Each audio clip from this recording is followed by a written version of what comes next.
Welcome back as we say hello to Nestor J. Aparicio, doing great things here, celebrating 25 years on the airwaves at WNST 1570 AM, Baltimore Positive. Nestor, always a pleasure having you on. One of the things about being a C-list celebrity in this town for 32 years or 25 years of having the station, and I go back to all of these clips and all this stuff, and I'm having this big thing at Costas, Thursday, and then Friday we're going to be at Drug City all day. Friday, stop by, and I'm thinking to myself, and my wife caught on to this early on, and I shouldn't like make fun of it because both my parents were alcoholics. But if I drank every beer that somebody gave me to celebrate over all these years, how many times I've been out where somebody said, "Let me buy you a beer. I want to buy you a beer. Can I buy you a beer?" And how many times, and it hurts people's feelings. I'm like, "No, I'm driving. Don't buy. I can't." The biggest perpetrator of this is Mr. Costas himself at Costas Inn, who always because he loves me. I listen to you every day. I said, "Listen, here, a beer for you." He just puts it in front of me. I'm like, I know. I can't do that. So I just think about like, I'm going to make it through this. People are going to want to buy me beer, and I'm appreciative. I just can't buy every beer that people want to. So I'll just have one social, like Batman, just one social. You can have what I drink are non-alcoholic beers, which are fine. To me, a beer is a beer.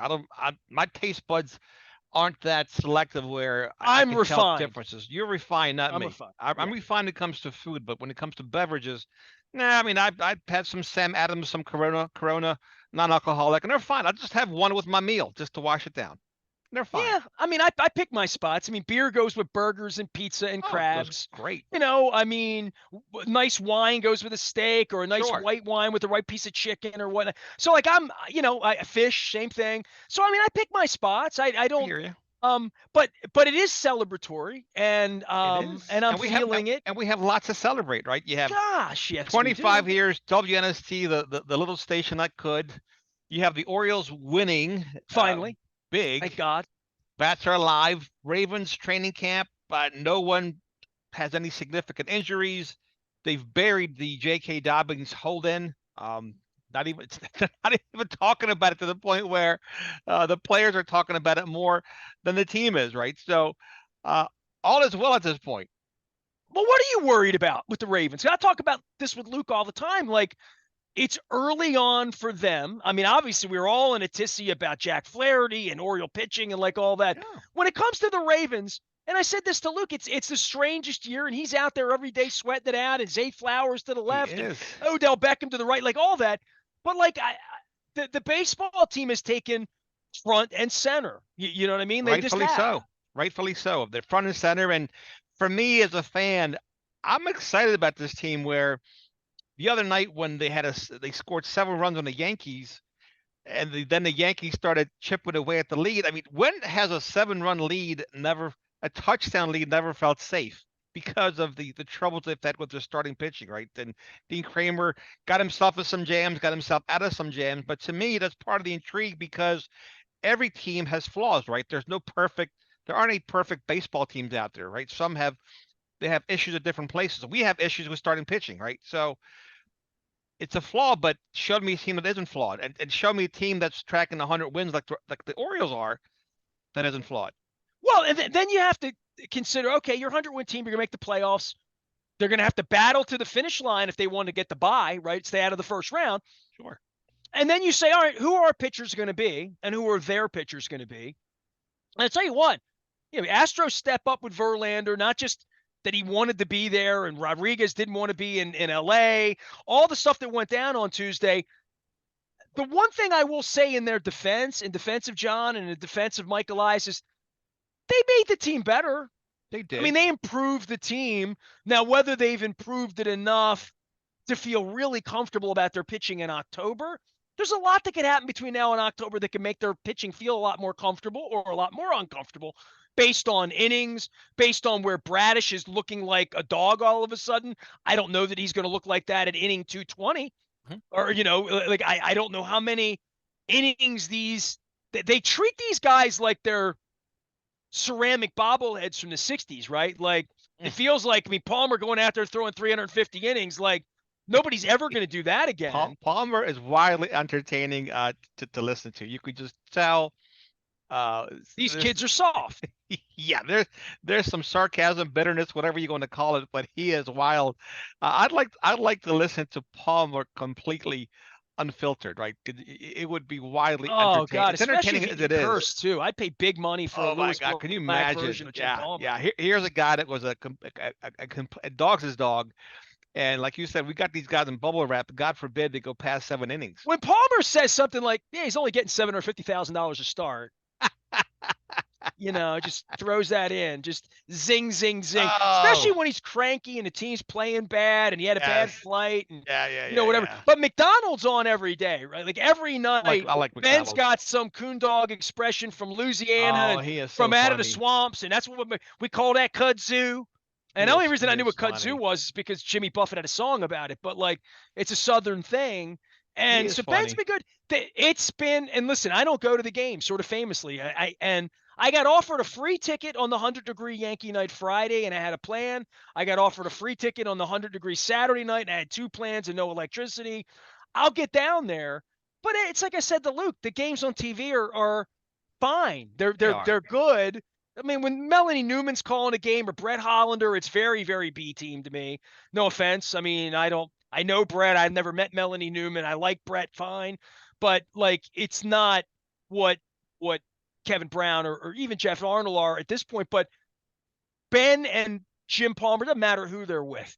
I mean, Palmer Um, was kind of well, annoyed by Melanie Newman all weekend a couple of weeks ago look, that I thought it was just interesting to listen to him sitting there and talk to Melanie Newman. Because how about the ESPN crew asking Felix Batista has he seen The Wire? I mean, come on now. You talk about some bush league reporting. Why would they even go there with the guy?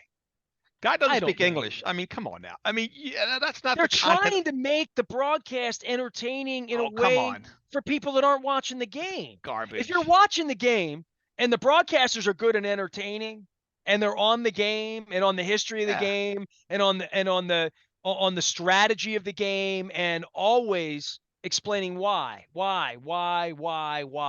That's going to be the question for every kid, every grandmother. sure. Why, Ben why did this happen? If they're explaining that, I don't need the ketchup races. I don't need the shell game. I don't Well, need well, the John catch-up races Denver. were the most entertaining thing at the Camden Yards the last several years. I mean, you I don't know, hear about it. Nobody's wearing relish outfits anymore.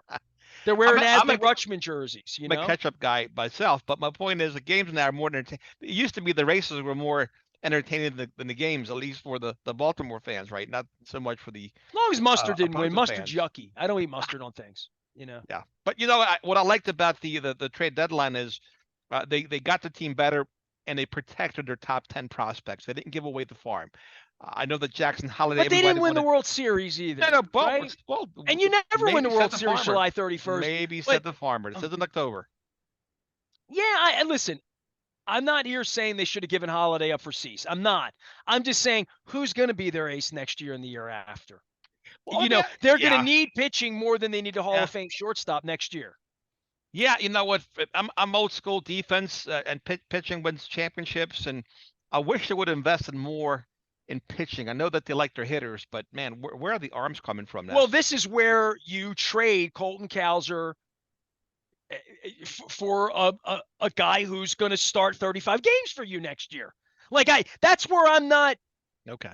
There's last I checked, Dennis, check the math on this, okay? There's still 3 spots in the outfield, right? There's still 4 spots in the infield. We know who the catcher is. He'll be the catcher for all time, right? Like, Until he plays first base, so oh, you get another 4 or right. 5 I years mean, out of him. we know Mateo, Urias, all these guys, Mountcastle, Yeah, they're all rental Mountcastle, properties now, right? I mean, we know what the Hicks. future is going to be, but like, if you take one Colton Cowser or one Jordan Westbrook, or dare I say one Holiday, and I'm not saying him. I'm saying you have untouchables, and that's fine. And if he's untouchable, he's untouchable. But at some point, there's only one shortstop and one third base, and there's only 3 spots in the outfield. So at Understood. some point, one of these guys, yeah, we love them a long time. I love them all. They're all number 1 draft picks. They're all great. At some point, they're all going to be worth $15-20 million a year, and you're going to have to pay them, or somebody else is going to have to pay them. They had that problem in Kansas City when it all added up, right? When they've had that problem in Tampa for 20 years when it all adds up. But at some point, if Cease was available, And I'm not saying you should give Holiday up. And if that's the case, fine, fine, I won't do it. But if not him, then whom? And that's the question I've been asking. Then where are you getting this ace? Where are Right. you're not John Boy's not going to spend $130 million on a real ace, and they'll go half-ass something on the Ubaldo Jimenez way, the Sid Fernandez way. Who? I don't know who it would be, but if they want Eduardo Rodriguez in the offseason, they're going to have to get him to want to come and then give up a lot of money. Now, the one thing moving the fence back, if they get a pitcher in the That was a great offseason move, by the way. and they Brilliant. have a press conference, it's going to be because they moved the fence back. Yeah, that was brilliant. No one was going to sign to pitch in its bandbox. No one worth their salt. So that was a brilliant move. But Elias brought that up 3 times at that luncheon the only time I've ever been in a room with him, only time I've ever met him, he brought it up 3 different times about the fence. He's bragging about it now, where a year and a half ago, people were pissed. It's ugly as hell. It's all of that. We knocked him for it. He should have said then, and if I'm on the radio, I was saying this, but if I was in their pocket, I would have been saying the whole time, this is going to make our pitching better. It's going to cost Mountcastle some home runs. He's going to have to figure it out. But this is going to make our ball club better because we're going to be able to recruit pitchers in a way that we could never recruit a pitcher. Find any 20 pitchers that ever pitched in the major leagues the last 25 years, starting with Messina and Ben, and work your way down all those guys and ask them if they would have preferred to pitch somewhere else. Every one of them would have said yes. Well, the nice thing about this team as constructed with the youth, the speed, the athleticism, they can beat you with the long ball, but they can also beat you playing small ball. So you got to pick your poison. So that's what I like about their offense.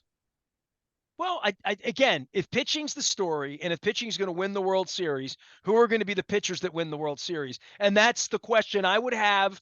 And that's not being a jerk. If Mike Elias were here, I'd say, explain this to me in regard to your value of a great position player or guys you project to be really good all-star caliber. I mean, they project Colton Cowser to be better than Austin Hayes, right? Don't they project that? That's the projection, yes. Right. I mean, so if all these guys project to be that, who's going to pitch? You're going to have to buy it or trade for it. And you only really get, in the offseason, you can trade, and that's fine. But on this particular day, you could have picked up a 30-start guy the next couple of years, or what's perceived to be, and at your price, team control, right? I don't think you just piss on it and say, well, it's Jackson Holiday, we don't do it. I think you look at it and say, why don't we do it? And what do we project Jackson Holiday to be? And what do we project our pitching to be in the future to win a World Series? But I think, to a lot of your points, this becomes an attractive landing spot now for a pitcher to come to Baltimore with the extended left field line. If Mike Elias was on my show and said to me, we're going to be able to sign a pitcher because it's going to be attractive, and John's going to open the bank, because that's what it's going to take. Good luck with that one. All right, well, then you have just urinated upon the whole thing, because if at every moment of truth, every July 31st, John's going to be out on giving Verlander $30 million because he's, if you're out on that, if that's what you're out on, then you're out on winning. You might as well move the team to Nashville. Well, again, this is a team that hasn't renewed their lease. They haven't signed a 5-year lease, never mind a 1-year lease. We don't know about their future. That's not solidified, and we have ownership here that will not spend money. We have ownership that it's impossible to have confidence in. Now, can they get they can totally win the World Series 3 months from now. They totally can, and they can do it with this payroll that's a pinky payroll, poverty friend. They can win the World Series. Now, odds against that are stacked for young players. You'll bet the field versus the team. Absolutely, you would. But then there comes a point where if they win the World Series, he thinks he's a genius. His old man thought he was a genius in '96 when he called off the dogs on trading out. You become a genius instantly if they win 106 games and go 3 rounds deep. By the way, is Bobby Bonilla still getting paid every year? I believe he is. Yes. Yeah, he is. He is. By who? By the Mets. By the Mets, not the Orioles. Okay, I got that one wrong then. But Peter's still paying Chris Davis. Chris Davis. Paying Chris Davis, right. Hey, segueing over to the Ravens, you asked me what concerned me. They'll be paying Chris Davis to like 2032 or something. It's like insane. Crazy. But what concerns me about the Ravens, Nestor, is our injuries, right? Health. Can Lamar Jackson stay upright for 17 games? Or Rashad Bateman's Liz Frank foot injury, Odell Beckham's longevity again, and his hasn't played football in 2 years. Can this team stay healthy? That's my really my only concern about this team. Well, Other can any team pieces, stay healthy? It's just going to be a but matter who stays but they've healthiest, and been we won't snake know bit for that on many. September 10th, Yeah, right? but they've been snake bit for many years now. Look at the Bengals with that Joe Burrow. What does that do to their team? Hey, I wanted to ask you this because, some players shop at Coons Baltimore Ford because they have good taste and they want a good deal and they want good people to deal with. And I Several know of them some guys have, and I don't want to have. out J.K. Dobbins one way or another. And you've indicated players have been through, but I heard some pop that he's disgruntled with the training staff, and he's not the only one. Obviously, there's been pop-offs out on Twitter and stuff like that. That's a bigger deal than I realize. And that's one of the reasons Chad Rumor, Steele doesn't want a guy like me around there, right? Like literally ah, asking questions of people well, like that. That's one of the reasons that they would want to exterminate a journalist like me, right? rumor has it that J.K. Is considering suing the team for negligence because of the ineptitude of the training staff and because they put him in a game uh, in a meaningless preseason game where in a prior year he never played in the preseason. So his question is, if he didn't play in the preseason his rookie year, why in the hell would the coaching staff insert him in a meaningless game his sophomore season? So he thinks he has a case for negligence against the club. And the funny thing is, Nestor, is they're not. He's sitting out. They're not talking about it. There's been no mention of by the club about him sitting out, which is exactly what he's doing. He's holding in. He's there, but he's not there. Just that's a part of the onion. This trainer that they had out there who went rogue during COVID, and Yeah, Steve like, Saunders. and the way they have treated me, and I'll be vocal about that in the coming weeks as well. I just like it's not the best environment, right? In this Odell Beckham It's not. glorification we're doing right now. I mean, the last time since the player who's been paid all this money, I mean, he's out on the internet telling people in Pennsylvania to perform lewd acts. I mean, like they've got a lot to prove. I mean, everybody's in love with them. Everybody's in love with every team. And if you follow their social media, they're in love with themselves. It's just self-flagellating. I mean, it would be embarrassing if Coons Ford patted itself on the back as much and WNST as much as their social media does this time of the year to every part of it is it's sanguine, saccharine. It's all of that. It's a rah-rah thing. But then they got to go out and play football. And to your point, I like what they've put together, but I have real questions about the wristband for Lamar. I'd like to ask as a journalist. I have real questions about the installation of the offense and what they're trying to do, where their running backs holding out. Their other first round draft pick has pins in his foot, pulled them out. They can't get him on the field. I just, we're not going to see the car on the road for any of these franchises in August for all the reasons you've brought up. They don't want to get anybody hurt. So we're No. going to see this run for the first time against a bad football team in September. I don't, what the measurement's going to be with the Houston Texans, but that's not a very good team at this point. I do want to see how a new offense looks with this quarterback, with these players, that left guard position, and how they're going to distribute the football because they're talking about throwing the football more. I find them to be a very intriguing team in this Well, they right now. I are. think there's a lot of questions. There's a lot of upside. They can win the Super Bowl, no question about it. But I have questions about health, about all these players, just about the way they conduct business Uh, at this point, the way they're doing things, the way they've treated me, and lots of different things along life's highway. And I just don't feel what I've felt the last 10 years for them when they're out signing Odell Beckhams and trying to import leadership to some degree. It's weird to me. and this running back thing, Nestor, league wise, whether you're Jonathan Taylor or J.K. Dobbins, this isn't good for the league at all because I can see scenarios. I can see a Gus Edwards. Say the Ravens have a 14-point lead against the Browns in the fourth quarter with 8 minutes to go, and they're going to roll Gus Edwards in there to run at the clock. I can see Gus Edwards saying, "Listen, send Keaton Mitchell in there, send Justice Hill in there. I'm not doing it. I'm not going to wreck myself. What am I? If it's a tight game, whatever, I get it. I'll get in there. I'll fight. Well, you got a 2 touchdown lead, and you want me to be a crash dummy and run out your clock for you. I'm not doing it. And then you have buffoons like Jimmy Irsay instead of keeping his big fat mouth shut, going up against his star running back who wants a trade. This is from a 4-win team, Nestor. You can't fix stupid. And a lot of these owners are very stupid, beginning with Jimmy Irsay. And thank God that awful, god awful franchise is Indianapolis versus Baltimore. Well, this J.K. Dobbins situation's not good for them right now, right? It's Well, not. they also brought in Melvin Gordon, who was very disgruntled about not being able to get a deal, and never mind his fumble problems, right? So here's a guy who's already disgruntled with the system, with the league. You bring him in, he's speaking for J.K. Dobbins. Well, there's not one happy running back in the league right now, other than McCaffrey, right? Literally, right? Right. And he might be the last happy running back in the NFL because there's a glut of running backs coming up in the contract next year too. So you have supply demand. There is no scarcity, and the owners have made it clear they're not going to renegotiate until the new CBA, which is in 2030, 7 years from now, Ness. Well, D. Morris, he put that in play, right? They all love that deal.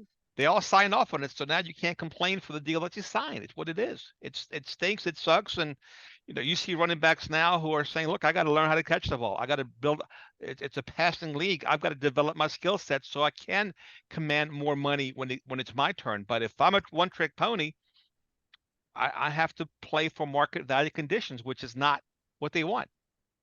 Well, it's as good a time as we've had here in a long time, right? So for me to be doing this 25th anniversary and going through all the years and stuff, I got my old Spank the Yank signs then I got for you here. I got the No Way Irsay, which I know you enjoy as well. I haven't found this is a very, very rare one. I have a Clobber Cleveland sign Nice. that, yeah, I have some pictures of me with John Ogden with these back in the playoffs in '97. So, yeah, so I'm cleaning out my closet for all this, but I can never imagine, and I don't think it's any secret. I don't love sports in the way that I loved it 25 years ago. I built this whole business to glorify these two teams that have treated me and my family like trash, right? But I love the passion it brings. I love seeing the stadium fill up again. I like to see young people being involved in this in the way that I was involved in this. And more than anything, this is as good a time in all of the years that I've been doing this, right?